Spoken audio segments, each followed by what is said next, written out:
네, 오늘은 윤석열 당선인의 행보에 많은 관심이 쏠리는 그런 하루가 될 것 같습니다. 역대 대통령 당선인들은 첫날 첫 일정은 또 어땠는지 박민아 기자가 돌아봤습니다.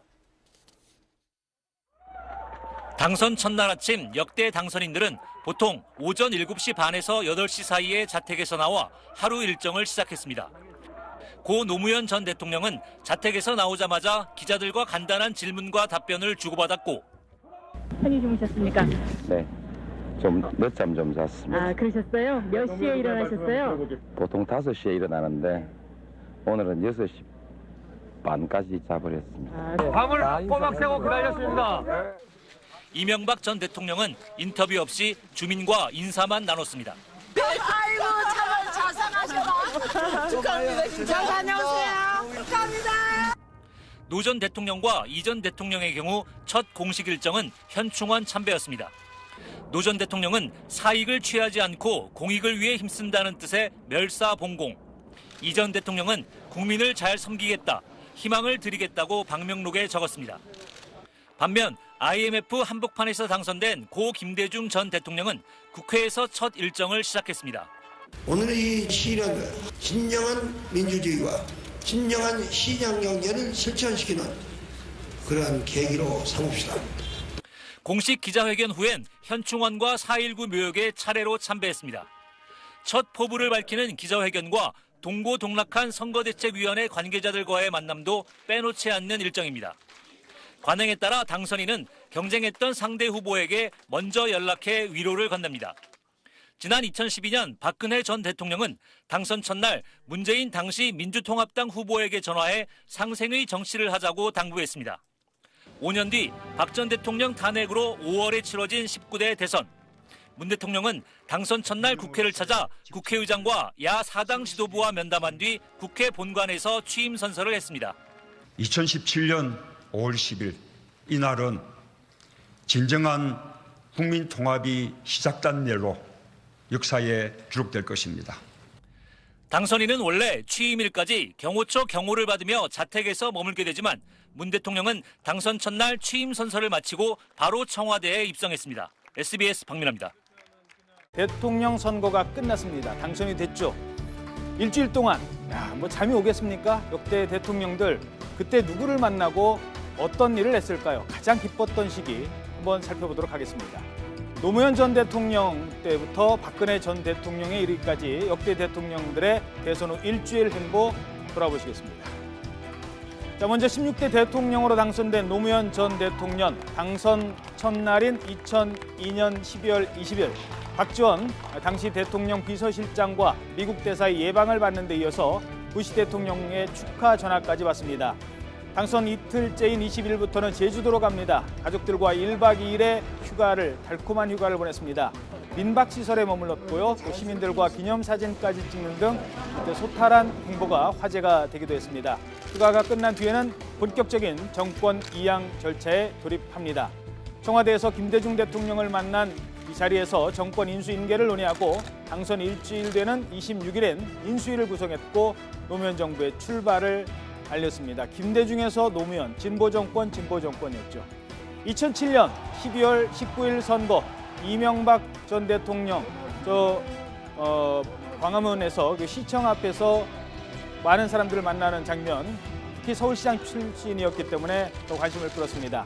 자, 그런가 하면은 지지자들과 기쁨을 나누고 당선 첫날인 2007년 12월 20일 미국 대사, 일본 대사 예방을 받았고요. 역시 부시 대통령으로부터 전화 통화를 나눴습니다. 다음 날인 21일에는 러시아, 중국 대사도 만났고 면담을 마무리했습니다.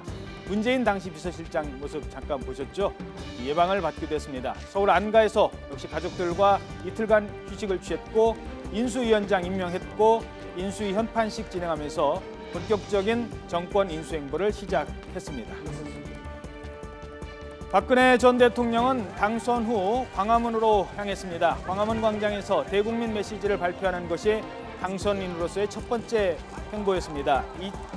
12월 20일 당선 첫날부터 역시 대사와 면담을 진행했고 이때는 반기문 유엔 사무총장과 통화를 하는 등 외교 문제에 주력하는 모습도 보였습니다. 오바마 당시 미국 대통령과 이틀째 전화 통화를 했고요. 또 당선인 비서실장을 임명을 합니다. 유일로 현 경제부총리를 당시 당선인 대변인에 임명을 했습니다. 당시 유일로 대변인의 모습이고요. 또 조윤선 전 장관을 대변인에 또 임명을 했습니다. 비서실장이 임명했고 대변인에 임명했습니다. 그리고 인수위가 아닌 정부 인사를 먼저 단행하기도 했습니다. 하지만 이때 인수위 구성은 조금 늦어졌고 결국 인수위가 좀 늦게 출범하기도 했습니다. 네, 오늘 선거를 통해 당선된 대통령은 60여일간의 인수 기간이 주어졌던 역대 대통령들과는 다릅니다. 자, 앞서도 말씀드렸습니다만 선관위에서 당선 확정되는 그 순간부터 아마 내일 오전부터 바로 대통령이 됩니다. 당선인 신분이 중간에 없는 것이죠. 내일 새로 탄생한 대한민국의 대통령 시작, 과연 어떻게 시작해야 할까요?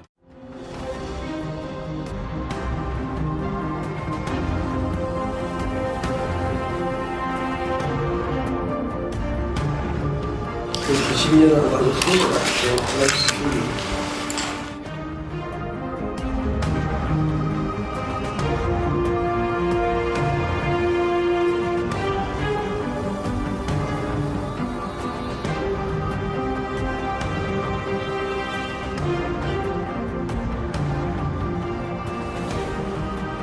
원년이 빠르게 지나갔습니까? 네, 참 힘들게 지나갔습니까? 좀 긴 것 같죠. 중간에 한번 뭐 다시 가다듬고 출발하거나 그런 계기가 없이는 5년이 좀 긴 것 같아요.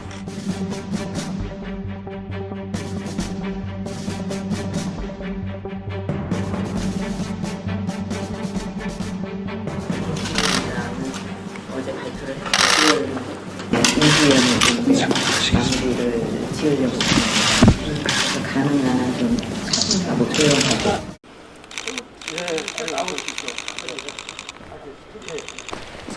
여기가 우리 뭐 최고의 정원이라고 표현하셨고요. 이쪽 너머가 헬기장입니다. 네.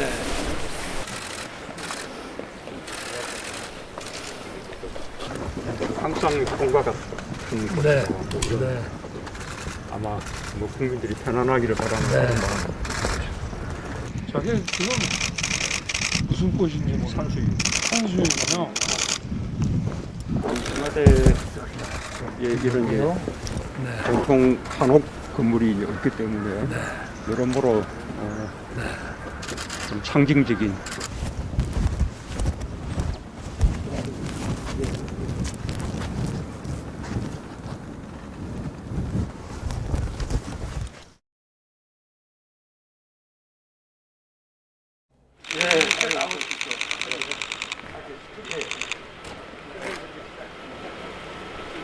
예, 지금 대선 후 19일 만에 회동한 두 사람입니다.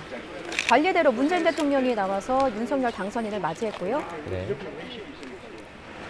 현장 소리를 좀 들어볼까요? 이쪽 어디에서 회의하는 기억이 한번 그랬습니다. 아, 대통령 모시고 그때 저번에. 아, 그렇군요.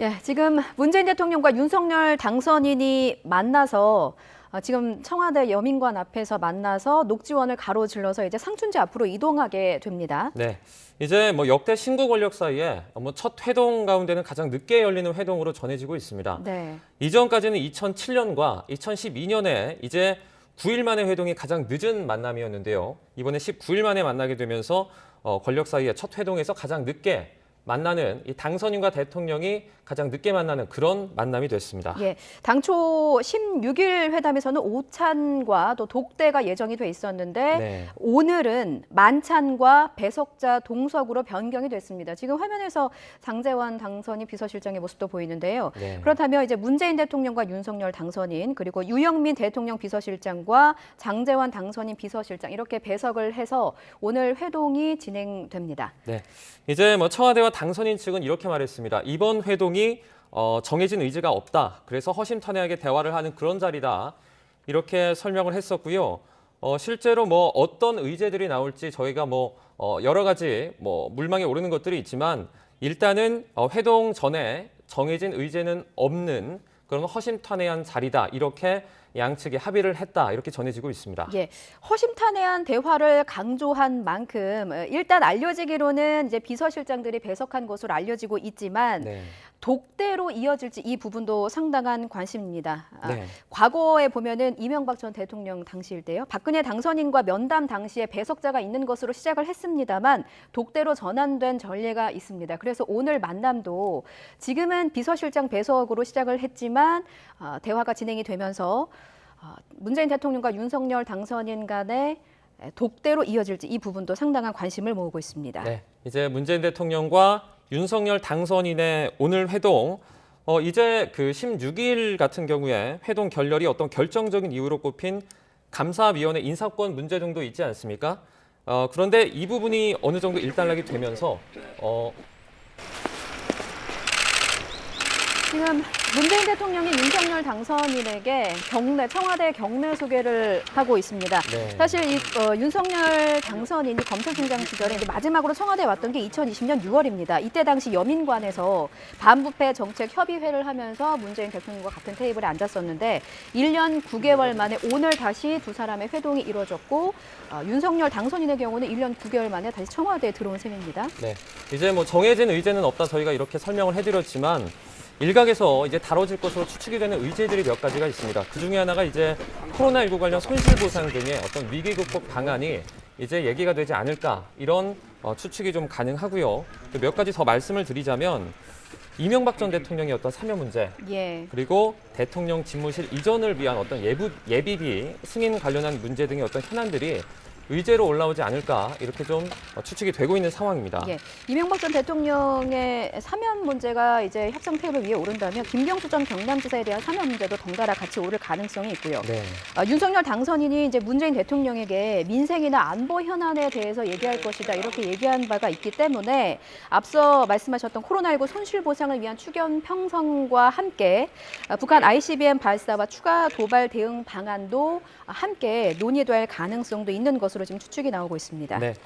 또 물망에 오르고 있는 한 가지 주제만 더 언급을 하자면 이제 오늘 아침에 김은혜 대변인이 말을 했죠. 인수위에 김은혜 대변인이 말을 했던 것처럼 임대차 3법의 폐지나 어떤 축소 이 부분도 좀 얘기가 나오지 않을까 그렇게 추측을 좀 해봅니다. 예, 어쨌든 두 사람의 만남 청와대 상춘제에서 이루어집니다. 이 상춘제가 대통령과 당선인의 회동 장소로 선정된 것에 대해서 이례적이다 이런 반응이 있었는데요. 네. 그간 대통령과 당선인 간의 만남은 보통은 이제 청와대 본관에서 이루어진 경우가 많았었는데 상춘제에서 이루어진 경우는 거의 없었습니다. 네. 그래서 아마도 상춘제가 외빈 접견이나 비공식 회의 장소 등으로 쓰이는 청와대 내의 유일한 그런 전통적인 한옥이거든요. 그래서 친교, 만찬, 소통의 상징 공간이기 때문에 두 사람 가장 늦은 만남으로 꼽혔던 만큼 뭔가 국민에게 선물이 될 만한 회동 결과를 보여줄지 관심입니다. 네. 자, 이렇게 두 사람의 만남 모습을 전해드렸고요. 이 회동과 관련해서 또 들어오는 소식이 있으면 저희가 정리해서 실시간으로 전해드리도록 하겠습니다.